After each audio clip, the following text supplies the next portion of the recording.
26장 숏런 플럭추에이션에 대한 이야기를 하도록 하겠습니다.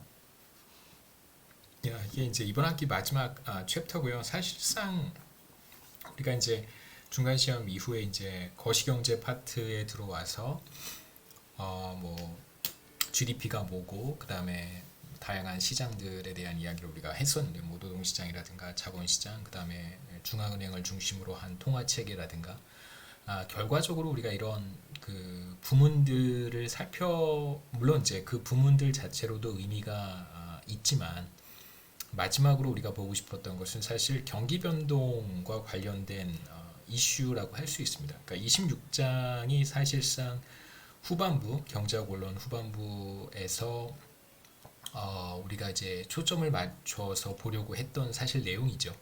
경기 변동이 왜 발생하는가? Short Run Fluctuations를 우리가 그냥 단순히 줄여서 경기 변동이라고 이야기합니다.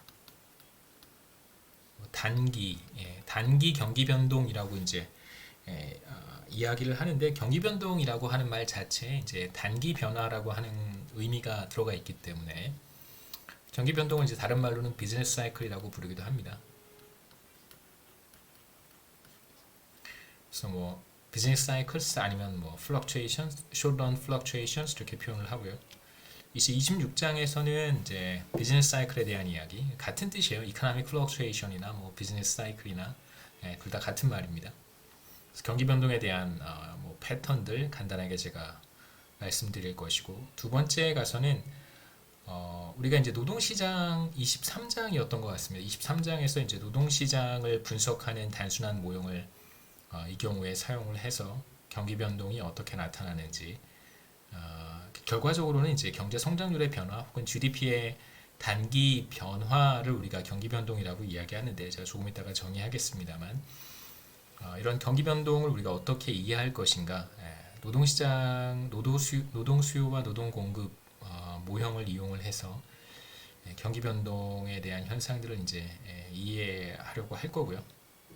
뭐 나머지 이슈들은 다 커버하지는 못하겠습니다만 이제 시간이 되는 대로 오늘 이제 녹화하는 부분하고 더해서 이제 다음 시간 시험 보고 그리고 다음 주 다다음 주죠. 이제 6월 15일 강의가 마지막이 되겠죠. 마지막입니다.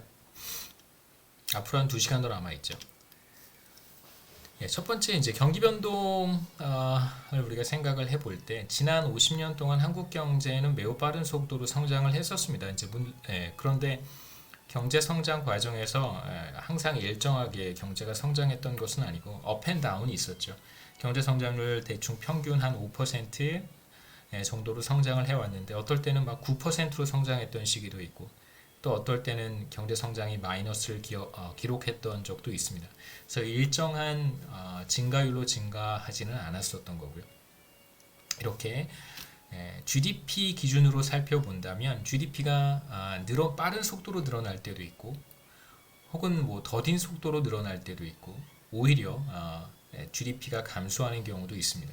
그래서 이런 이제 업 앤 다운을 우리가 실제로 데이터에서 관찰하게 되는데 이런 현상들이 왜 나타나는 것일까에 대한 답을 찾는 것이 26장의 핵심 내용이라고 할 수 있어요.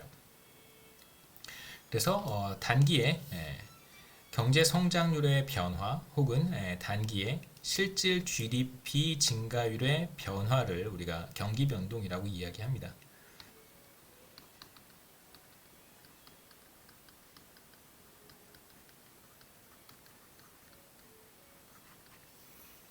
그래서 우선 이제 실질 GDP의 어떤 장기 추세, 트렌드라고 하는 것을 먼저 찾아보고 한국 같은 경우에 평균 이제 5%로 성장을 했으니까 그러한 성장의 추세, 그러니까 그로스 트렌드를 먼저 우리가 잘 찾아보고 그 트렌드를 이제 제거하고 나면 우리가 경기 변동분이라고 하는 것을 찾아낼 수 있습니다. 우선 데이터 그림 먼저 한번 보시죠. 그림 먼저 보고 제가 데이터를 보여드릴게요.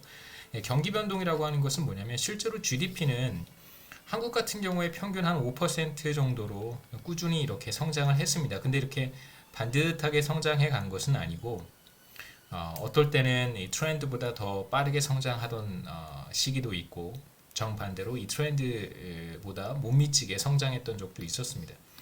실제로 actual GDP라고 하는 것이 실제 관찰되는 GDP죠.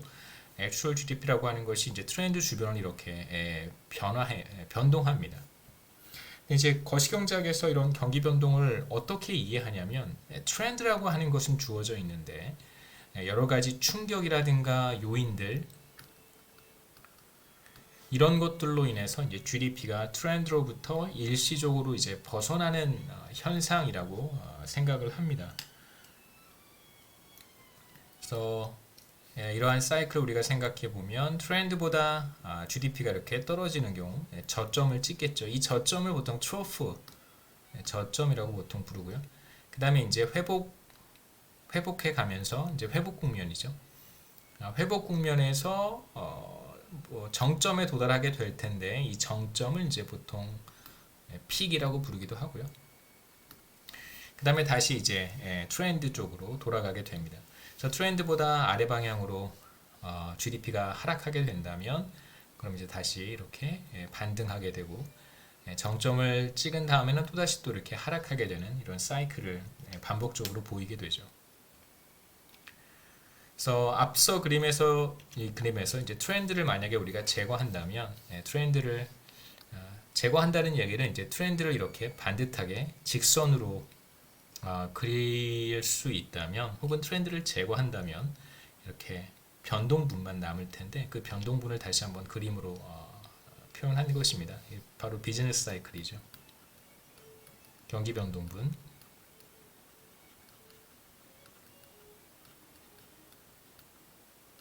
그래서 우리가 경기 변동분이라고 하고요. 마찬가지로 트로프와 픽을 이제 각각 이야기할 수 있겠죠. 이제 보통 트렌드로부터 얼마나 벗어났는가, 이제 트렌드를 사실상 제거했기 때문에 그 추세를 제거한 거고요.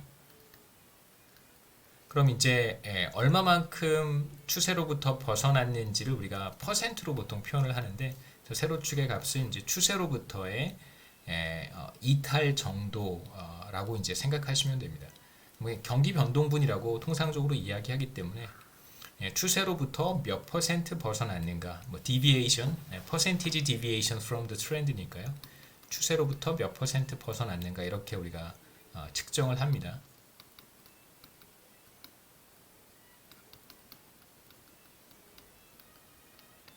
그래서 과열 국면에서는 추세로부터 바깥쪽으로 위쪽으로 벗어날 테니까 이 경우에는 이제 플러스가 될 것이고 반대로 이제 경기 침체 기간 동안에는 실제 GDP가 actual GDP가 트렌드로부터 아래쪽으로 이렇게 하락할 테니까 이 경우에 마이너스 값을 갖겠죠. 이제 우리가 이렇게 얘기해 볼 수 있고 구체적인 또 그 용어들은 제가 다음 그림에 또 나오니까 그때 또 설명을 하죠.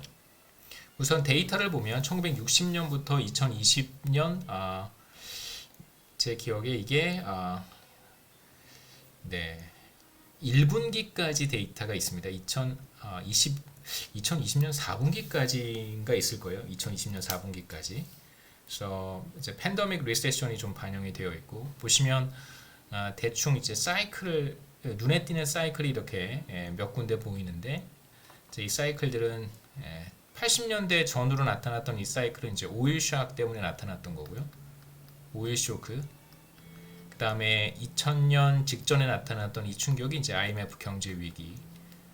그리고 2010여 년쯤 나타났던 이 사이클은 이제 글로벌 금융 위기, The Great Recession이라고 부르는. 그 다음에 이제 마지막에 이 기간은 바로 팬데믹 리세션이죠, 그렇죠? 그래서 지금 다시 한번 들어가 보죠. 붉은색으로 제가 추세를 한번 그림으로 그려봤는데 이제 바로 붉은색이 장기 추세라고 생각할 수 있습니다. 그러니까 거시경제에 어떠한 충격도 발생하지 않았었더라면 사실상 한국의 GDP는 이 붉은색 트렌드를 따라서 쭉 따라갔었을 텐데 다양한 충격이 거시경제, 한국 경제에 들어왔기 때문에 실제로 이제 GDP는 트렌드 주변으로 변동할 수밖에 없었을 거예요. 이제 세로축의 값은 단순하게 그냥 GDP는 아니고 여기에 자연로그를 취해서 그림을 그렸습니다. 자연 로그를 취한 값이고요. 자연 로그를 취하면 어떤 좋은 점이 있냐면 앞서 제가 경기 변동분에 대한 이야기를 할 때 추세를 제거하고 나서 이제 이걸 퍼센티지 디비에이션으로 퍼센트 변화분으로 표시한다고 했는데 실제로 GDP를 이렇게 자연 로그 값을 취한 다음에 추세를 찾아보고 그 다음에 이제 추세를 이렇게 드러내면 제거하고 나면 추세로부터 실제 GDP 사이의 거리 차이가 정확히 이제 퍼센트로 표현이 됩니다. 그 자연 로그를 사용하는 좋은 그 장점, 자연 로그를 사용했을 때의 장점은 그 값의 차이가 퍼센트로 나타난다는 것이죠. 왜 그러냐면 그래서 x분의 y라고 하는 값을 생각해 보면 이거 비율이잖아요. 비율이에요. 그래서 만일 뭐 y 값이 더 작다면 x 값이 y보다 더 작다면 이건 뭐 몇 퍼센트 더 작다 이렇게 얘기할 수도 있겠죠. 예를 들어서 y가 100이고 x가 90이라고 하면 사실 이제 x는 y의 90% 수준이 되는 거고요. 자, 여기에 자연 로그를 취하면 이렇게 0.9배인 거죠. x가 y의 0.9배인데 여기에 자연 로그를 취하면 어떤 값을 우리가 얻게 되냐면 로그의 90 마이너스 로그의 100 이렇게 얻을 수 있습니다. 그래서 로그의 차이라고 하면 로그 디퍼런스죠. 로그 디퍼런스라고 하면 결과적으로 어떤 걸 의미하는 거냐면 퍼센트 변화를 의미하는 것이다 라고 생각해 볼 수 있습니다. 원래 값이 이제 90 나누기 100이라고 하는 값이 그 자체가 90%를 의미하는 거니까 그래서 이제 로그를 사용하게 되면 자연스럽게 percentage deviation이라고 하는 값을 우리가 얻을 수 있어요. 그래서 붉은색으로 표시한 장기 추세를 제거하게 되면 경기 변동분만 남을 텐데 앞서 얘기했던 몇 번의 리세션을 우리가 쉽게 찾아볼 수 있습니다. 오일 샥, 그 다음에 IMF 경제 위기, 글로벌 금융 위기, 팬데믹. 팬데믹 리세션도 사실 상당한 충격을 미쳤습니다. 보시면 글로벌 금융 위기 당시랑 거의 맞먹는 수준의 충격이었다고 할 수 있고요. 하지만 이제 글로벌 금융 위기와 비교했을 때 다른 충격들도 비슷하겠습니다만 한 요 정도의 시차를 두고 회복되는 것처럼 보이는데 그 기간이 훨씬 더 짧죠. 굉장히 빠른 속도로 침체됐다가 또 굉장히 빠른 속도로 회복되는 모습을 우리가 여기서 볼 수 있습니다. 그래서 이전의 경제 위기와는 조금 다른 패턴을 보일 거라고 우리가 예상해 볼 수 있겠죠. 한국만 그런 건 아니고 대다수의 국가들이 비슷한 형태의 이제 리커버리를 보이고 있습니다. 그 다음에 경기 변동분 보시면 여기 0.05, 마이너스 0.0으로 되어 있는데 이 레인지가 5% 구간이라고 생각하시면 돼요. 위쪽으로 플러스 5%, 아래쪽으로 마이너스 5%. 그래서 오일시아 같은 경우에는 경제 충격이 굉장히 컸다고 볼 수 있겠죠. GDP가 7에서 8% 가까이 감소한 거고요. 그 다음에 이제 IMF 경제 위기는 이것보다 조금 더 심했었습니다. 그래서 8% 정도 하락했고, 그러니까 GDP가 8% 하락했다는 것은 사실 굉장히 큰 충격이라고 볼 수 있어요. 한 3%만 하락해도 굉장히 큰 충격입니다.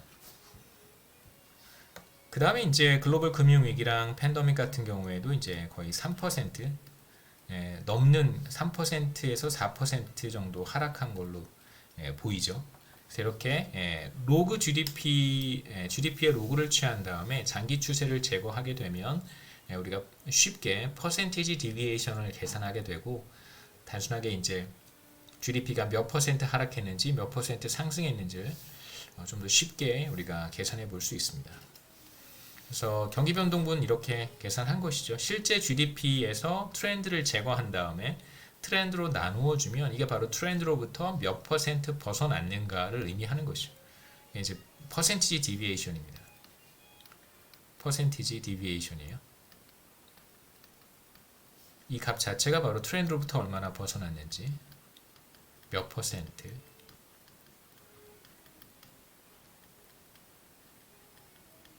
는가를 보여주는 지표라고 할 수 있습니다. 지금 보고 계시는 그림이 바로 정확히 이렇게 계산된 값이고요.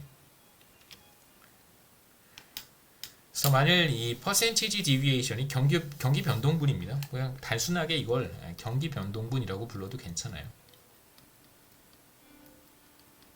경기 변동분이 0보다 큰 값을 가질 수도 있고 트렌드로부터 트렌드는 여기에 이제 0이겠죠. 0으로부터 0을 중심으로 해서 이제 위쪽으로 경기 변동이 나타난다면 디비에이션이 장기 추세보다 위쪽으로 GDP가 벗어나게 된다면 그 경우에는 이게 경기 변동분이 0보다 크다고 말할 수 있고 반대로 트렌드보다 리얼 GDP가 떨어진다면 그 이제 마이너스 값을 갖게 되겠죠. 그래서 퍼센티지 디비에이션이 마이너스 값을 갖는다고 한다면 당연히 추세로부터 GDP가 추세를 따라가다가 아래쪽으로 이제 떨어지는 경우, 그래서 추세를 제거해서 그림을 그려보면 이렇게 아래쪽으로 내려가는 그러니까 리세션의 형태를 우리가 얻을 수 있게 되고요. 그 다음에 이제 반대로 GDP가 트렌드로부터 이렇게 위쪽으로 올라가게 된다면 그렇다면 장기 추세에서 위쪽으로 변할 테니까 퍼센티지 디비에이션이 양의 값을 갖게 된다면 이제 트렌드로부터 위쪽으로 벗어나는 것이다 라고 얘기할 수 있겠죠. 제가 기간을 90년 이후로 다시 조정을 해서 보통 이제 90년 이전에는 한국 경제 규모도 크지 않고 그 다음에 대체적으로 어떤 그 금융시장의 자유도 정도도 많이 떨어지고 그 다음에 이제 정부 주도의 경제 성장을 했던 또 기간이 뭐 90년 이후라고 해서 그렇지 않았던 것도 아니긴 하지만 대체적으로 이제 우리가 서구 자본주의 혹은 뭐 너무 거창한 것 같고요. 서구 자본주의라고 하면 너무 거창한 것 같고 이제 미국이라든가 유럽의 거시경제학 교과서를 사용을 해서 한국 경제를 설명하려고 시도했을 때 설명이 어느 정도 되는 기간이 90년대 이전에는 잘 설명이 되지 않습니다. 90년대 이후에 이제 한국 경제의 모습은 교과서의 거시경제 모습과 이제 매우 유사한 패턴을 따라가게 되기 때문에 사람마다 조금씩 달라요. 거시경제학자들 중에서 국내에 2000년 이후의 데이터를 중점적으로 보는 거시경제학자들이 있고 저는 이제 IMF 경제 위기도 함께 고려해야 되지 않나 이런 생각이 좀 있어서 90년 이후부터 보는 걸 선호합니다. 사람마다 좀 개인의 성향의 차이인데 IMF 경제 위기를 뭐 제외하고 한국의 경기 변동에 대한 이야기를 해도 그렇게 뭐라고 하지는 않아요. 뭐 양쪽 다 어느 정도 인정을 해줍니다. 그래서 90년 이후부터 잘라서 보게 되면 훨씬 더 이렇게 뚜렷하게 나타나죠. 세 번의 경제 위기, 그래서 최근의 경제 위기도 비교적 뚜렷하게 우리가 찾아볼 수 있습니다. 트렌드로부터 비교적 많이 GDP가 이제 하락했고요.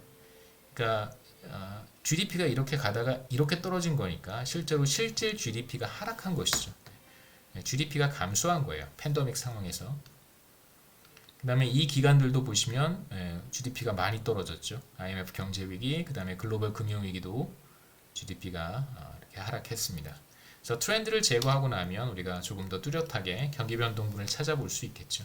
세 번의 경제 위기 쉽게 찾아볼 수 있고 그 규모가 지난번 금융 위기와 이번 팬데믹 리세션이 이제 국민들이 느끼기에 뭐 개인적으로 느끼는 정도의 차이는 분명히 있겠지만 대체적으로 그때와 지금의 어떤 경기 침체 규모가 이제 비슷하다고 할 수 있습니다. 다만 몇 가지 구분되는 뚜렷한 차이점들이 있는데 이제 첫 번째는 외환 시장 같은 경우에 큰 변동성이 나타나지 않았고요. 이번 글로벌 금융 이 위기와 비교했을 때 몇 가지 뚜렷한 특징. 첫 번째는 금융 시장이 그렇게 요동치지 않았어요. 금융 시장의 변동성이 크게 나타나지 않았고 거의 나타나지 않았습니다. 당시에는 금융 시장의 변동성이 어마어마했었거든요. 다들 그 글로벌 금융 위기였기 때문에 국내 금융 기관들에 대한 어떤 신뢰도 문제도 다시 대두가 됐고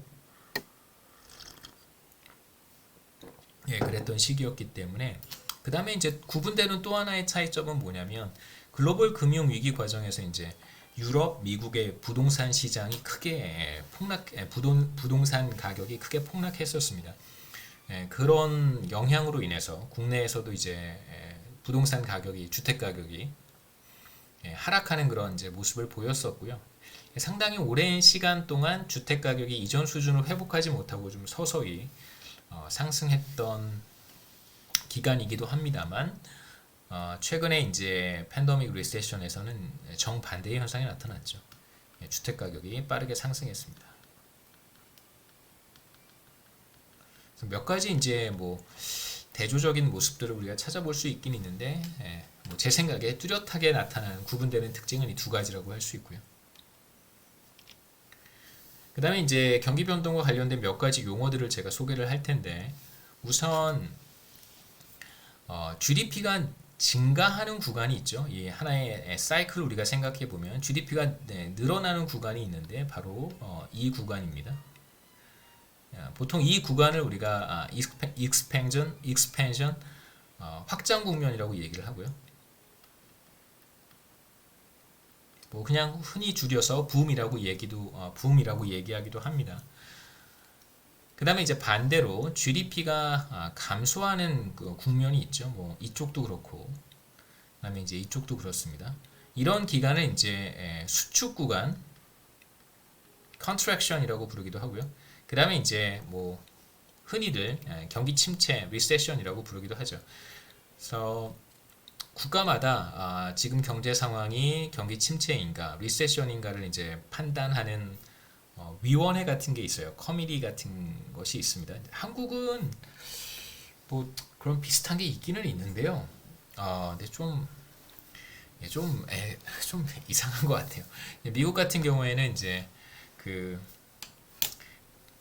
경기 변동 과정, 지금 우리가 경기 침체에 들어갔는지를 판단하는 그 기구 같은 것이 있고요. 커미티가 있고 이제 커미티 멤버의 그 거시경제학자들 중에서 이제 유명한 사람들, 전 세계적으로 유명한 이제 거시경제학자들이 몇 명 들어가서 뭐 대다수죠, 그렇죠? 다 들어가서 이제 현재 경기 침체 상황인지를 진단을 합니다. 그래서 공식적으로 지금 경기 침체다 이렇게 진단을 하고 공표를 하죠. 우리는 좀 아닌 것 같아요. 정부도 인정을 잘 하려고 하지 않고 왜 그런지 잘 모르겠습니다만 리세션이 들어갔는데 이제 리세션이라고 자꾸 얘기하지 않고 무슨 뭐 소비가 둔화되고 투자가 둔화되고 그런 식의 표현을 이제 애매모호한 표현을 많이 쓰죠. 경기 침체라는 표현을 사용하는 걸 굉장히 두려워한다는 생각을 예전부터 많이 했습니다. 그리고 나서 이제 사용하는 정책들을 보면 다 위기 극복, 뭐 경기 뭐죠? 경기 활성화, 경제 활성화를 위한 무슨 투자 뭐 이런 식의 이제 결국은 경기 회복을 위한 정책들을 많이 내놓는 거를 우리가 볼 수 있죠. 그래서 여러 가지 다양한 용어들을 사용을 합니다. 이제 리세션 같은 경우에는 downturns라고 부르기도 하고, 뭐 contractions라고 부르기도 하고, recessions라고 부르기도 하고요. 경기 변동 과정에서 우리가 관찰하게 되는 몇 가지 이제 패턴들이 있는데, 몇 가지 특징들이 있는데, 첫 번째 특징은 동조성이라고 하는 거고요. co-movement. 그러니까 거시경제 변수들이 경기 변동 과정에서 대체로 비슷한 방향으로 움직이거나 혹은 정반대로 움직이거나 뭔가 이렇게 같이 움직이는 경향을 보여요. 동조성. 그러니까 반드시 같은 방향으로 움직인다는 뜻은 아닙니다. 어떤 일관성 있는 패턴을 갖는다는 뜻에서 동조성, 동행성이라고 부르고요. 그러니까 예를 들면 GDP와 실업 사이의 관계를 생각해 보면 한국에서는 이 관계가 그렇게 뚜렷하게 잘 나타나진 않습니다만 대체로 전 세계 모든 국가에서 GDP가 감소할 때, 그러니까 이제 아까 말씀드렸던 contraction이라든가 recession 상황에서 실업률이 상승하는 그런 패턴을 보이거든요. 이것도 이제 우리가 그냥 co-movement라고 해요. 그러니까 반대 방향으로 움직이긴 하지만 당연히 고용이라든가 이런 지표들, 투자, 소비, 투자 이런 이제 고용과 관련된 지표들은 GDP와 같은 방향으로 움직이겠죠. 이건 뭐 당연히 co-movement라고 표현을 하는데 반대 방향으로 움직여도 일관성 있는 움직임을 보이기 때문에 패턴을 보이기 때문에 우리가 그냥 co-movement라고 이야기합니다. 그 다음에 이제 두 번째 특징은 경기 변동, 제가 그림으로 사이클 이렇게 보여드렸는데 이 사이클의 터닝 포인트를 예측하기가 그렇게 쉽지 않아요. 한번 돌아가 보죠. 우리 팬데믹 상황에서 지금 만약에 이렇게 작년 이맘때쯤에 이제 극심한 리세션으로 들어가고 있었는데 이 리세션이 들어가는 상황에서 이 리세션이 얼마나 갈까를 제대로 예상했던 사람들은 없었다고 생각합니다. 이렇게 물론 이제 여러 가지 논의들이 있었어요. V자 형태의 회복을 보일 것이다. 이런 이제 전망들을 하는 사람들이 있었습니다만, 그러니까 뭐 그런 전망들이야 누구나 할 수 있죠. 근데 정말 얼마만큼의 이제 예측력을 가지고 이렇게 꺾일 것인가? 뭐 과거의 경험들을 보면 당연히 이렇게 꺾이죠, 그렇죠? 이렇게 뭐 터닝 포인트가 있기는 있을 거예요. 근데 이제 얼마나 빨리 터닝 포인트가 올 것인가를 예측하는 건 사실 쉽지 않습니다. 그래서 터닝 포인트를 예상하는 것이 사실 불가능하지는 않아요. 예상할 수는 있는데 그 예상하는 것이 그렇게 쉽지는 않습니다. 그런 의미에서 이제 limited predictability라고 하는 게 이제 뭐 어떤 의미인지는 조금 이따가 제가 설명드릴 거고요. 조금 황당한 얘기라고 생각할 수도 있을 거예요. 세 번째는 경제 성장률은 대체로 굉장히 그 지속성을 갖습니다. 그래서 경제 성장률이 상승하기 시작하면 보통 한 번 상승하고 갑작스럽게 뭐 0%로 떨어진다든가 오히려 뭐 GDP가 감소한다든가 이런 이제 모습을 보이지는 않고요. 한 번 이제 성장하기 시작하면 대체로 3%, 뭐 2.5%, 뭐 2.3% 이렇게 꾸준히 지속적으로 이제 증가하는 패턴을 보입니다. 그런 의미에서 지속성이고요. 자, 하나씩 조금 더 구체적으로 살펴보면 동조성이라고 하는 것은 부흥일 때 거시 경제가 과열 국면에서 혹은 침체 국면에서 여러 거시 경제 변수들이 이제 함께 움직입니다. GDP가 늘어날 때 실업은 감소하고 고용은 증가하고 소비나 투자는 또 늘어나고 이런 식의 이제 함께 움직이는 그런 패턴들을 보인다는 의미에서 동조성이라고 말씀을 드렸고요. 대표적으로 제가 그림을 하나 보여드릴 텐데 소비와 소비의 증가율입니다. 소비 증가율과 이제 투자 증가율 사이에 비교적 밀접한 관계가 있다는 걸 확인할 수 있어요. 그래서 그림에서 보시면 가로축이 이제 소비 증가율이고요, consumption. 그다음에 세로축이 investment입니다. 그래서 I와 C의 증가율인데 보시면 소비가 증가할 때 대체로 투자도 증가를 하고 그 다음에 이제 소비가 감소할 때 몇 차례 없기는 없어요. 소비가 감소했던 경우가 많지는 않습니다. 소비가 감소하는 경우에 이제 투자도 이 경우는 이제 거의 투자가 0%이긴 하죠. 그 다음에 이제 소비가 0%일 때 투자가 감소하기도 했습니다만, 그래서 이제 몇 차례 대체로 이제 비슷한 방향으로 움직인다는 것 정도는 우리가 얘기해 볼 수 있겠죠. 그래서 이 경우에는 이제 소비와 투자가 같은 방향으로 움직인다, 이렇게 얘기를 하고요. 뭐 당연히 소비 증가율이 높을 때 투자 증가율도 높다, 이렇게 얘기할 수 있겠죠. 반대로 소비 증가율이 낮을 때 투자 증가율도 낮다. 여기에서 우리가 확인해 볼 수 있겠죠. 소비가 2, 3% 정도로 늘어날 때 투자도 대체로 증가율이 낮다는 걸 우리가 확인할 수 있습니다. 그래서 같은 방향으로 두 변수가 움직인다라고 하는 걸 여기서 확인할 수 있고요.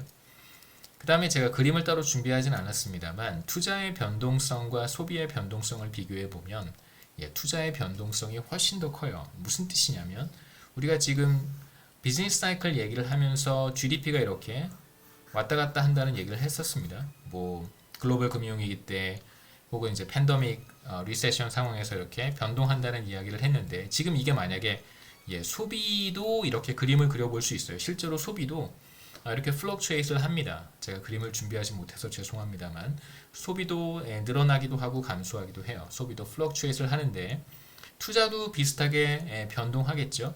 그런데 이 두 변수가 같은 방향으로 움직인다는 걸 우리가 앞서 그림에서 확인했지만 같은 방향으로 움직인다고 하더라도 변동폭은 사실 굉장히 달라요. 투자는 이렇게 훨씬 더 크게 변동합니다. 이런 식으로. 그러니까 소비가 늘어날 때 투자도 늘어나고 소비가 감소할 때 투자도 감소하고요. 이 변동폭은 훨씬 더 커요. 그래서 앞에 그림 다시 돌아가서 확인해 보면 레인지가 범위가 다르다는 걸 쉽게 확인할 수 있습니다. 소비는 보통 마이너스 10%에서 10% 사이에서 이렇게 왔다 갔다 하는데 이 범위죠, 그렇죠? 그런데 투자는 이거보다 훨씬 더 넓은 범위에서 변화한다는 걸 볼 수 있어요. 보시면 20%, 그렇죠? 20%를 넘는 것도 있고 마이너스 20%를 넘는 것도 있습니다. 그래서 투자는 대체로 한 15%에서 20% 주변에서 이렇게 변동한다고 볼 수 있고, 투자는 마이너스 10%에서 10% 안팎에서 변화한다는 걸 우리가 알 수 있습니다. 그래서 이렇게 그림으로 투자의 변동성이 이제 소비의 변동성보다 훨씬 더 크다, 이렇게 얘기할 수 있고요. 왜냐하면 이제 실제로 소비는 그 사람들이 물론 이제 소비라고 하는 게 경제 전체의 소비 수준이기 때문에 모든 사람들의 소비를 합쳐 놓은 거잖아요. 그래서 이제 뭐 비교적 크게 변할 수도 있겠지만, 그럼에도 불구하고 사람들이 소비를 할 때 뭐 어떤 날은 정말 하나도 소비하지 않고, 아무리 힘들어도, 그렇죠, 아무리 소득이 크게 감소하고 혹은 뭐 가족 구성원 중에 누군가가 실직을 하고 소득의 상실이 크다고 하더라도, 뭐 저도 이제 예전에 되게 힘들었던 적이 있는데, 어렸을 때 그럴 때라고 하더라도 그래도 이제 얼마만큼 소비는 하게 돼 있잖아요.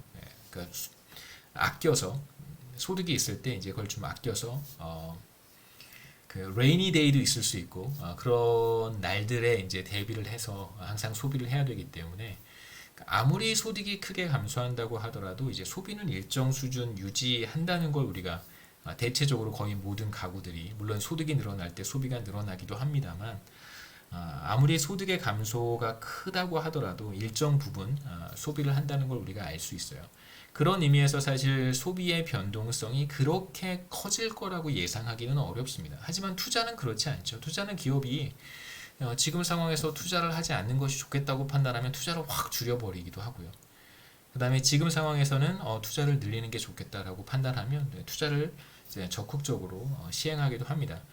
투자는 훨씬 더 소비보다 변동성이 클 수 있겠죠. 기업이 투자를 하지 않는다 그래서 굶어 죽는 건 아니니까요. 근데 지금 가게는 소비를 하지 않으면 사실상 큰 위험에 처할 수도 있기 때문에 전혀 다른 그 문제라고 할 수 있습니다. 그 다음에 이제 투자와 소비가 같은 방향으로 움직이는 것과 같이 이제 고용과 GDP도 같은 방향으로 움직일 것이고요. 그 다음에 이제 실업과 GDP는 또 반대 방향으로 움직이겠죠. 고용과 GDP는 고용이 늘어나면 당연히 이제 생산 활동이 활발해지는 것이니까, 생산에 참여하는 사람들이 더 많아질 테니까 당연히 이제 GDP는 늘어날 거고요. 물론 이제 다른 조건이 일정할 때, 뭐 물론 고용은 늘렸는데 뭐 자본의 활용도가 떨어진다든가 다른 생산 투입 요소가 줄어들면 뭐 GDP가 늘어나지 않을 수도 있겠습니다만, 다른 조건이 동일하다면 이제 고용이 늘어날 때 생산 활동에 참여하는 사람들이 늘어나니까 당연히 GDP가 늘어나겠죠.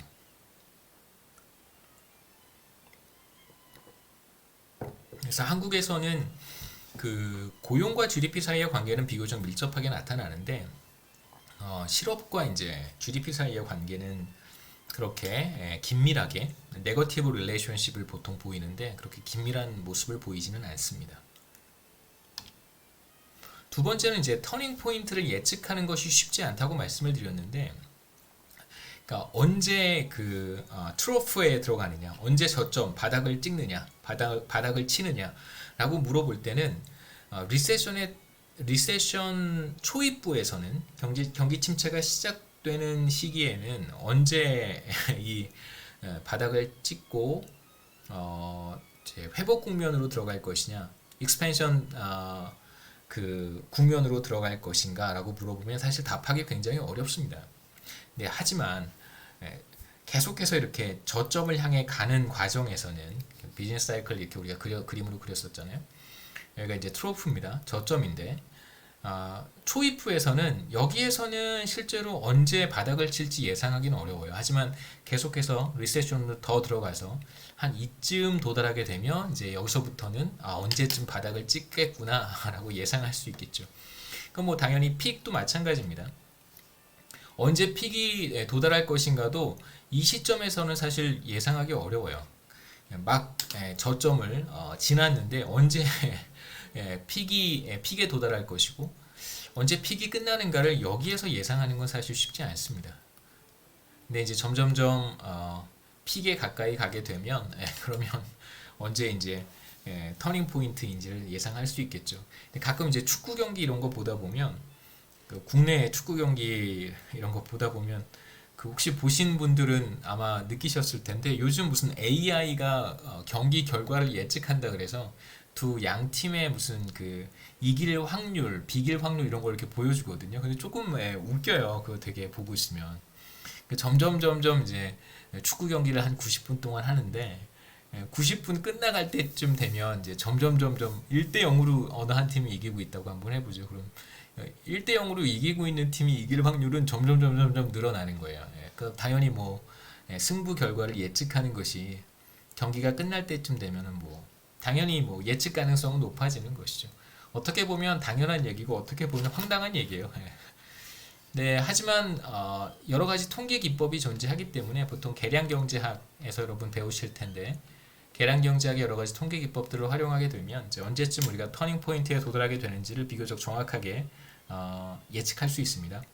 터닝 포인트에 근접해 갈수록 뭐 과거에 이런 경기 변동의 사례들이 많이 있었기 때문에 그렇게 이쯤 도달하게 되면 예측하는 것이 그렇게 어렵지는 않습니다. 하지만 이제 말씀드렸듯이 초입부에서는 리세션의 초입부에서는 리세션이 언제 끝날지 혹은 익스펜션의 초입부에서는 뭐 언제 피크에 도달할지를 예측하는 건 사실상 불가능하다고 볼 수 있어요. 그런 의미에서 limited predictability라고 얘기를 하고요. 세 번째는 경제 성장률의 지속성에 대한 이야기인데 경제가 보통 한번 성장하기 시작하면 성장하고 있으면 계속 해서 성장하는 그런 경향을 보입니다. 그렇기 때문에 이번 분기에 만약에 2%로 성장했다면 보통 분기에 2% 성장을 못하죠. 이번 분기에 0.5% 성장을 했다면 그러면 다음 분기에도 0.5% 안팎으로 성장할 가능성이 굉장히 높아요. 그래서 다음 경제 성장률을 예측을 할 때 보통 이제 실현된 경제 성장률, 이번 경제 성장률, 이제 과거의 경제 성장률, 비교적 가까운 과거의 경제 성장률을 이용을 해서 이제 앞으로의 경제 성장률을 이제 예측하기도 합니다. 대체로 뭐 한국은행이라든가 기획재정부라든가 몇몇 주요 연구기관에서 앞으로 예상되는 경제 성장률 이런 것들을 공표를 하잖아요. 그런 공표를 할 때 물론 엄밀한 방식으로 추정을 하거나 계산을 하거나 하기도 하고 과거에 실현된 경제 성장률, 현재의 실현된 경제 성장률 지표를 이용을 해서 거기에 이제 얼마만큼을 더하고 얼마만큼을 뺄 것인가를 고려해서 이제 경제 성장률을 결정하기도 합니다.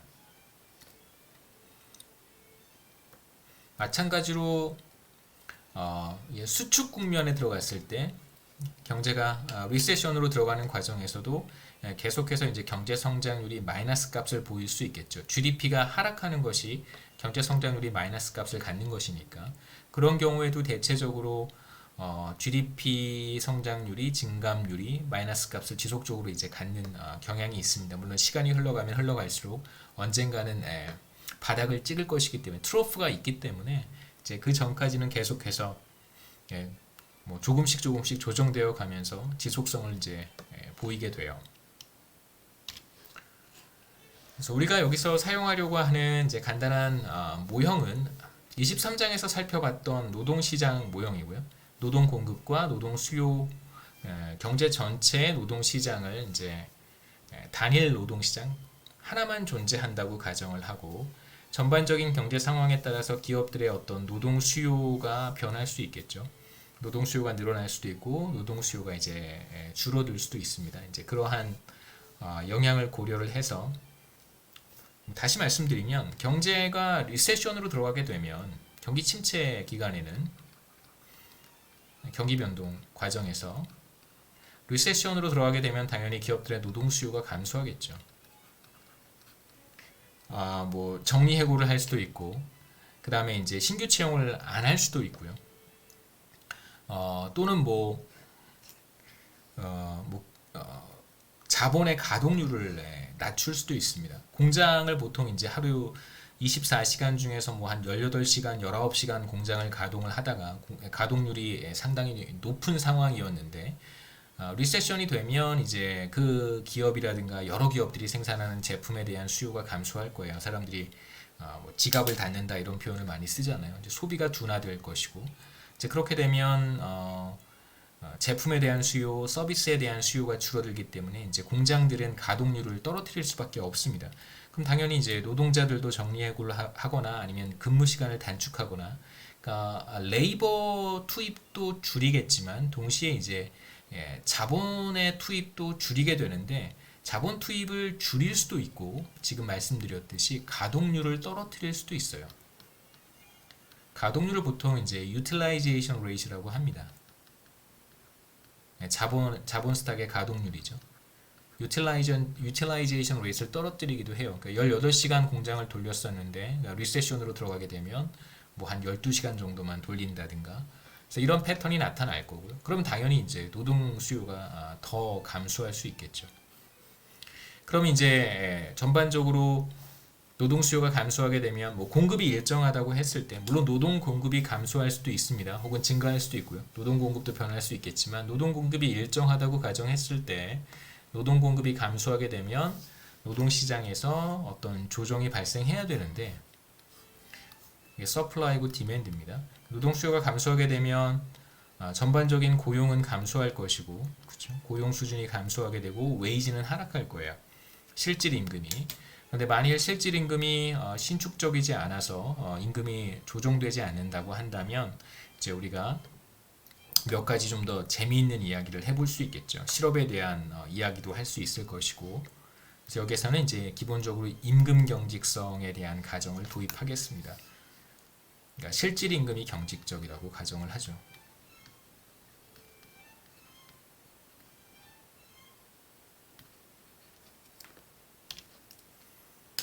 그래서 노동시장 간단한 모형입니다. 여기서 이제 임금이 경직적인 다운워드 웨이지 리지디티를 가정하고 있고요. 최초의 균형은 이 점이라고 하죠. 그래서 뭐 편하게 생각해 볼 수 있습니다. 원래 서플라이 커브는 이제 이렇게 생겼을 거라고 생각해도 괜찮아요.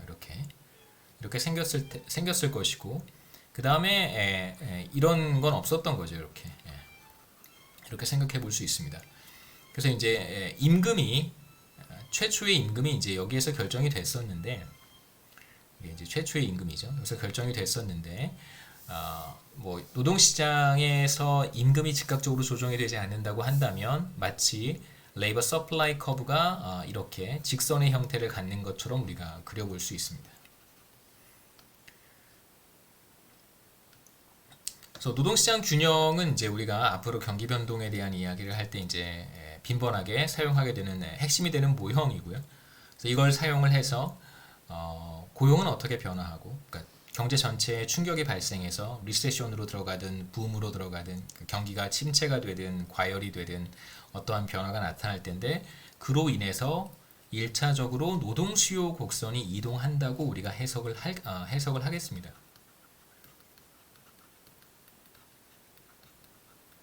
그러니까 리세션일 때는 이게 이제 기본적으로 왼쪽으로 이동하겠죠. 노동 수요가 감소하는 거니까. 그 다음에 이제 붐으로 들어가게 되면 노동 공급 곡선이 이렇게 바깥쪽으로 이동할 거예요. 이게 붐일 때 현상이고, 이게 리세션에서 나타나는 현상이겠죠. 그리고 이제 이런 상황에서 임금이 경직적이라고 한다면 노동시장을 중심으로 어떠한 모습이 나타나는지, 그 다음에 전반적으로 GDP는 어떻게 되고, 이런 얘기들도 몇 가지 그림을 함께 연계해서 생각해 보도록 하겠습니다. 그래서 우선 리세션은 노동 수요 곡선이 왼쪽으로 이동하는 경우라고 할 수 있겠죠. 그래서 어떤 부정적인 충격이 발생을 했습니다. 거시경제 전체에.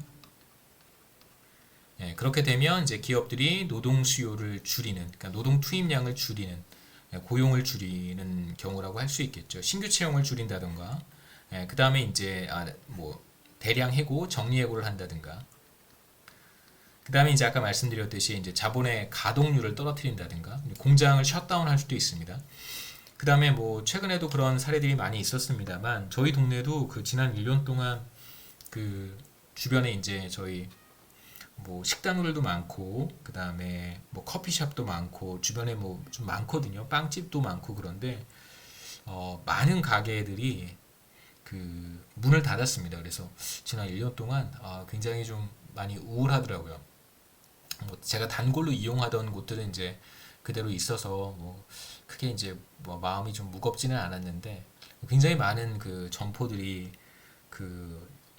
나가고 그다음에 뭐 곳곳에 임대문의 이런 이제 뭐 종이 쪼가리 같은 거 붙여 놓잖아요. 부동산 전화번호 남겨놓고 이제 그런 걸 많이 봤어요. 지나다니면서.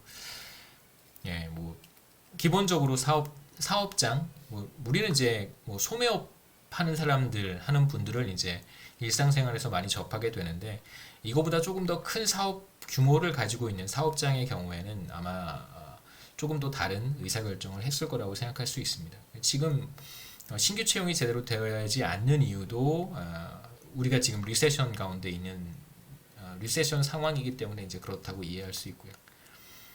그래서 이러한 이유 때문에 전반적인 노동 수요 곡선이 노동 수요가 감소하는 것이고 그래서 노동 수요 곡선이 좌측으로 혹은 아래쪽으로 이동한 것이다라고 얘기할 수 있습니다. 그래서 리세션 상황에서 균형은 바로 이 점이 되겠죠.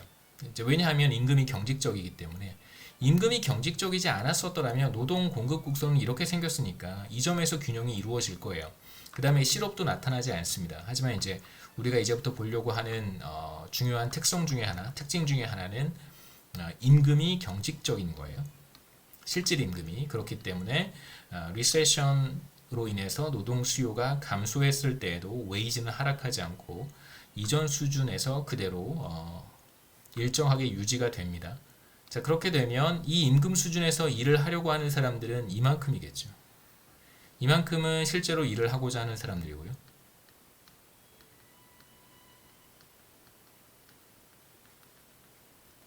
하지만 기업들은 이 임금 수준에서 얼마만큼만 채용을 하냐면 이만큼만 투입을 하려고 할 거예요. 이게 노동 수요량이 되는 것이죠. 공급량은 이만큼이고. 그래서 초과 공급 현상이 나타나고 이 차이만큼이 바로 실업이 됩니다. 차이만큼이 실업이겠죠. 그래서 리세션 상황에서 임금이 조정되지 않는다고 한다면 당연히 이제 실업이 발생할 수밖에 없다는 얘기를 우리가 23장에서 본 적이 있습니다. 그 다음에 이제 노동 수요 감소로 인해서 실제로 그러니까 리세션 균형에서 앞에 그림에서 보시면 이게 리세션 균형이죠, 그렇죠? 그러니까 리세션 상태인 균형에서 GDP가 어떻게 되는가를 생각해 본다면 우리가 이제 20몇 장이죠? 20장? 네, 20장 그쯤에서 봤던 21장 그때 봤던 이제 거시경제 전체의 GDP가 어떻게 결정이 되는가를 생산함수를 통해서 설명을 했었는데 생산함수의 개념을 이용할 수 있습니다. 그래서 이제 이게 GDP라고 생각해 보는 거고요. 자본 스탁은 주어져 있다고 가정해도 좋습니다. 물론 이제 자본의 가동률이 떨어지기 때문에 생산함수가 변할 수 있는데 우리가 그것까지 생각을 하면 좀 문제가 복잡하니까 자본 스탁 혹은 자본의 가동률은 일정하다고 가정을 하겠습니다. 실제로 일정하지 않겠죠. 가동률도 많이 떨어지니까요. 그럼 이제 사실 그 임팩트는 GDP에 미치는 임팩트는 사실상 더 커질 수 있습니다. 여하튼 프리-리세션 임플로이먼트가 앞에 그림에서 이만큼이고요. 다른 색깔로 해보죠. 프리-리세션 임플로이먼트가 이만큼이었는데 이제 리세션으로 들어가면서 고용이 크게 감소했습니다. 이게 포스트-리세션, 리세션 임플로이먼트예요.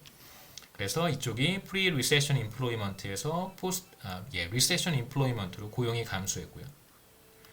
고용이 감소하게 되면 자본의 가동률 혹은 자본 스탁이 일정하다고 했을 때 GDP는 여기에서 이렇게 떨어지겠죠. GDP가 이렇게 감소하게 됩니다. 근데 만약에 자본의 가동률까지 떨어지게 된다면 생산함수 자체가 이동을 할 거예요. 생산함수가 어떻게 이동하냐면 이렇게 이동합니다. 가동률이 떨어지게 되면 혹은 자본 스탁이 감소하게 되면 생산함수가 이렇게 아래쪽으로 이동할 테니까 이쪽이 노동이기 때문에 그래요. 그러면 가동률 하락으로 인해서 고용 감소와 가동률 하락이 동시에 나타나게 되면 GDP는 여기까지 떨어지겠죠. 그래서 GDP의 감소가 더 크게 나타납니다. 그래서 가동률이 일정하다고 하나 아니면 가동률이 떨어졌다고 하든 뭐 일정하다고 하든 떨어졌다고 하든 GDP의 감소는 항상 나타나는 거고요. 가동률까지 우리가 고려해 본다면 capacity utilization이라고 하는데 capacity utilization까지 우리가 고려하게 된다면 당연히 GDP의 감소는 더 크게 나타날 수밖에 없겠죠. 그 다음 이제 경기 변동을 촉발하는 여러 가지 요인들에 대한 이야기를 좀 잠깐 하고, 그 다음에 다음 시간에 또 이어서 나머지 얘기들을 좀 하도록 하겠습니다. 경기 변동을 야기하는 이제 주된 요인은 지금 우리가 얘기했던 노동 수요 곡선의 이동이고요.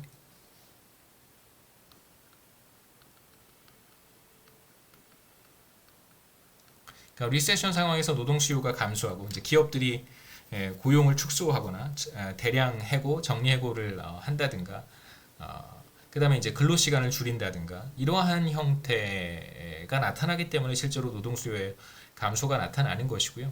그게 이제 주된 원인인데, 그렇다면 왜 노동 수요가 줄어드는 것일까가 이제 우리의 두 번째 질문이 되겠죠. 그래서 노동 수요의 변화는 왜 나타날까? 네 가지로 제가 정리를 했는데, 첫 번째 원인은 당연히 이제 기업이 생산하는 재화의 가격이 변하기 때문에 그럴 수 있습니다. 제품 가격의 변화.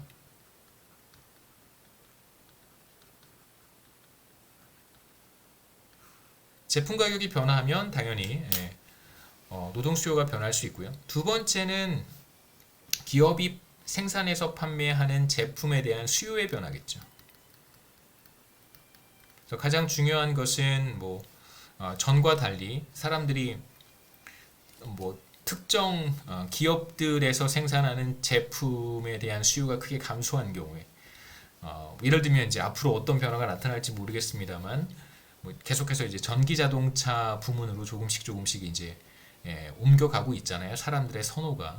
그럼 이제 기존의 뭐 가스를 이용하는 휘발유 자동차에 대한 수요가 조금씩 이제 감소할 텐데, 지금은 아직 그러한 어떤 수요의 변화가 눈에 띄게 나타나고 있지는 않습니다만, 어떤 그 시점에 도달하게 되면 굉장히 이 변화가 급속도로 나타날 가능성도 제 생각에는 있을 것 같아요.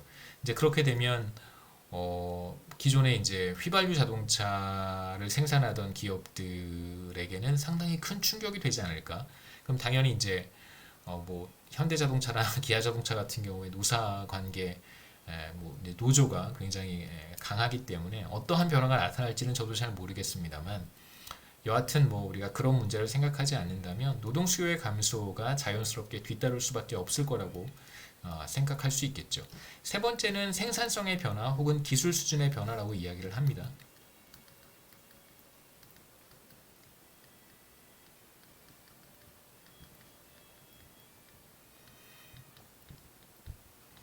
뭐 예전에 존재하지 않았던 새로운 기술들이 도입된다든가, 아니면 전반적으로 생산성을 높일 수 있는 그런 생산 방식, 생산 공정 이런 것들이 도입된다고 한다면 당연히 노동 수요가 늘어날 수 있고요. 또 하나 좀 생각해 봐야 되는 것은 기업마다 이제 다양한 형태의 노동을 투입하고 있을 거예요. 숙련 노동, 비숙련 노동, 이렇게 이제 다양한 믹스의 형태로 노동을 투입하고 있는데, 물론 이제 전반적으로 고용이 늘어난다고만 장담할 수는 없습니다. 그 과정에서 약간 이제 대체가 나타날 수 있겠죠. 특정 유형의 노동의 투입은 줄이고 또 다른 유형의 노동 투입량은 늘리는 형태의 일종의 이제 substitution 같은 것들도 나타날 수는 있는데요. 대체로 이제 고용이 늘어나는 방향으로 고용이 늘어날 것이다 라고 우리가 생각해 볼 수 있습니다. 뭐 예를 들면 블록체인과 같은 테크놀로지가 이제 금융기관 같은 곳에 전방위적으로 도입된다고 한다면, 그게 고용에 긍정적인 측면이 있을까 부정적인 측면이 있을까를 예상해 본다면, 기존에 루틴하게 일을 하던 사람들의 잡은 사라질 가능성이 굉장히 높고, 그 다음에 이제 이 블록체인과 같은 새로운 기술들을 어느 정도 equip한, 탑재한, 그런 능력을 탑재한 사람들의 고용은 늘어난다고 우리가 이야기할 수 있겠죠. 이건 이제 뭐 단기간에 나타나는 현상은 사실 아니기 때문에 단기 경기 변동에서 이야기하기에는 조금 문제가 있을 수는 있습니다. 그 다음에 이제 네 번째는 기업이 투입하는 다양한 뭐 인풋들이 있겠죠. 대표적으로 뭐 석유와 관련된 석유 관련 제품들이라든가 뭐 원자재 같은 것들, 뭐 이런 것들의 가격이 사실 굉장히 중요하겠죠. 석유 가격이 원유 가격이 상승한다라고 한다면 이제 원유와 연계되어 있는 이제 투입 요소들을 활용하는 기업들이 굉장히 많은데, 당연히 그러면 이제 생산 비용이 상승하게 되고, 그렇게 되면 다양한 의사결정을 통해서 이제 노동 투입량을 조정하려고 하는 그런 인센티브가 생기게 됩니다. 그래서 이제 이런 여러 가지 요인에 의해서 노동 수요가 변화할 텐데, 물론 충격의 여러 가지 요인이라든가 경기 변동이 왜 발생하는가, 그다음에 특히 이제 노동 수요가 왜 변화하는가, 이런 이제 그 근본적인 이유에 대해서 굉장히 다른 견해를 가지고 있는 거시경제 학파들이 있는데, 대표적으로 고전파 경제학자들이 있고요. 그다음에 이제 또 하나, 물론 이제 뉴 케인지언부터 말하는 사람들도 있는데, 고전파 경제학자들이 있고, 그 다음에 이제 또 하나의 부류는 뉴 케인지언들이 있습니다. 그래서 크게 거시경제 학파라고 한다면, 뭐 여기 이제 우리 교과서에서는 Real Business Cycle Theory라고 이야기를 하는데, 실물 경기 변동 이론이고요. 이제 이 사람들을 가리켜서 뭐라고 부르냐면 이제 고전파 경제학자들이라고 해요. 보통 뉴 클래시컬이라고 합니다. 뉴 클래시컬. 그 다음에 이 사람들과 대조적인 그 관점을 가지고 있는 사람들을 이제 케인지언이라고 부르긴 하는데, 케인지언도 올드 케인지언이 있고 뉴 케인지언이 있어요. 그래서 최근에 케인지언이라고 하면 대체적으로 다 뉴 케인지언을 가리킵니다. 뉴 케인지언. 뭐 뉴 케인지언이 어떤 사람들이고 뭐 고전파 뉴 클래시컬들이 어떤 사람인지는 뭐 자세히 말씀드리는 게 별로 이렇게 의미는 없을 것 같아요. 뭐 대체적으로 물론 이제 여기 Financial Monetary Theory를 하는 사람들도 물론 있는데요. 이건 이제 그렇게 뭐 다수는 아니고, 그래서 거시경제학은 크게 이제 실물 경기 변동 이론을 중심으로 해서 발전한 고전파 경제학자들과, 그 다음에 이제 케인지언의 존 메이나드 케인즈의 그 정신을 계승해서 지금도 활동하고 있는 뉴 케인지언으로 구분이 되는데요. 대체로 이제 고전파 거시경제학자들은 어떤 성향의 사람들이냐면, 주로 이제 실물 경제에 관심이 많은 사람들이에요. 노동 공급이 왜 이렇게 변화하는지, 그 다음에 자본시장에서 자본이 왜 이렇게 변화하는지, 투자는 왜 이렇게 변화하는지, 기업들의 그 가격 조정 같은 것들은 어떻게 나타나는지, 이런 거에 기본적으로 관심이 많은 사람들입니다. 그러니까 거시경제를 보는 시각 자체가 굉장히 다른 사람들이에요. 그 다음에 기본적인 그 정신 세계가, 이 사람들의 철학은 일종의 필라소피라고 할 수 있겠죠. 이 사람들의 정신 세계는 기본적으로 시장은 균형 상태에 있다라고 하는 강한 믿음이 있어요. 그러니까 그 믿음이 물론 틀렸을 수도 있겠죠. 그래서 그러니까 균형에 대한 그 개념을 굉장히 중요하게 생각합니다. 시장은 항상 균형이라고 생각을 하고요. 그래서 이런 관점에서 이제 접근을 하는 사람들, 그 다음에 이제 주로 관심사가 말씀드렸듯이 이제 뭐 노동, 실물 부문, 생산성, 투자, 이런 것에 이제 관심이 많은 사람들이고요. 물론 이제 케인지언이라고 해서 뭐 투자나 고용에 관심이 없는 건 아닌데, 주로 이제 뉴 케인지언들이 관심을 갖고 보는 이제 문제들은 뭐냐면, 뉴 케인지언들이 관심을 갖는 건 이제 중앙은행의 통화 정책, 이런 거에 관심이 굉장히 많습니다. 그래서 통화 정책이 효과가 있으려면 중앙은행이 뭐 금리를 인하하기도 하고 인상하기도 하잖아요. 그러면 이제 그게 실물 경제에 영향을 미치기 위해서는 사실 여러 가지 마찰들이 존재할 거고요. 그 다음에 가격은 좀 경직적이어야 되고, 제가 말씀드렸듯이 임금도 경직적이어야 되고요. 뭐 이런 것들이 기본적으로 다 결합되어 있어야 이제 통화 정책의 효과를 얘기할 수 있단 말이에요. 사실 마찰도 없고 가격도 경직적이지 않고 뭐 임금도 신축적이고 이렇다면 중앙은행의 여러 가지 통화 정책이라고 하는 게 현실에서는 사실 어느 정도 영향력을 갖는단 말이에요. 근데 이제 모형이라든가 이론적으로 접근을 할 때 가격 경직성이나 임금 경직성에 대한 이야기를 우리가 하지 않으면 이론적으로 접근해 보면 통화 정책이 실물 경제에 영향을 미치는 데에는 사실 여러 가지 한계가 있습니다. 그렇기 때문에 뉴 케인지언들은 기본적으로 통화 정책에 관심이 있고 결과적으로 이게 실물분에 영향을 미친단 말이에요. 이건 실제 상황이에요. 그러면 거시경제학을 스터디할 때 우리가 마찰, 프릭션, 그 다음에 프라이스 스티키니스, 뭐 웨이지 리지디티 이런 것들을 다 기본적으로 가정을 하고 거시경제학을 이제 분석하는 사람들이라고 할 수 있습니다. 이제 기본적인 관심사가 달라서 그런 거예요. 근데 이제 고전파 경제학자들은 가격이 왜 경직적이어야 되느냐, 임금이 왜 경직적이어야 되느냐, 이제 이런 기본적인 물음들을 갖고 이제 있는 것이죠. 물론 이제 임금 경직성에 대해서 고전파 경제학자들이 동의하지 않는다는 건 아니고요. 기본적인 관심 자체가 달라서 설명하고 싶은 게 다른 거예요. 하고 싶은 말이 서로 다른 거예요. 그래서 이 두 이론이 뭐 어느 한쪽이 맞고 어느 한쪽이 틀렸다라고 하기보다는 각자가 중요하게 생각하고 접근하는 접근 방법도 좀 다르고 사용하는 모형들도 좀 다르고요. 사용하는 언어도 조금씩 달라요. 똑같이 영어를 쓰지만 그 똑같은 현상을 두고 조금 다른 식의 설명, 다른 식의 접근을 취합니다. 그래서 뭐 두 이론이 서로 뭐 완전히 대립이 되어서 어느 한쪽이 맞고 어느 한쪽이 틀렸다라고 하는 논의는 사실 의미가 없고요. 통화 정책에 대한 효과를 보고 싶으면 뉴케인지언 매크로를 공부하면 되고, 그 다음에 전반적인 실물 부문의 거시경제 효과라든가 특히 뭐 재정 정책, 그 다음에 뭐 조세 이런 것에 대한 효과를 보고 싶다라고 한다면 그럼 이제 고전파 경제학을 이렇게 들여다보면 굉장히 많은 걸 얻을 수 있을 거라고 생각합니다. 그래서 이어서 뭐 몇 가지 이야기들 조금 더 경기 변동의 여러 가지 원인들, 테크놀로지 샥, 그 다음에 뭐 센티먼트, 멀티플라이어 이건 이제 케인지언들의 시각이고요. 그래서 이런 것들에 대한 이야기는 이제 다음 시간에 마지막 강의가 우리가 6월 15일이니까 15일에 좀 더 보완해서 말씀드리도록 하겠습니다. 그래서 오늘은 여기까지 하고 다음 강의 때 또 1시간 분량으로 나머지 26장을 정리해서 말씀드리도록 하겠습니다.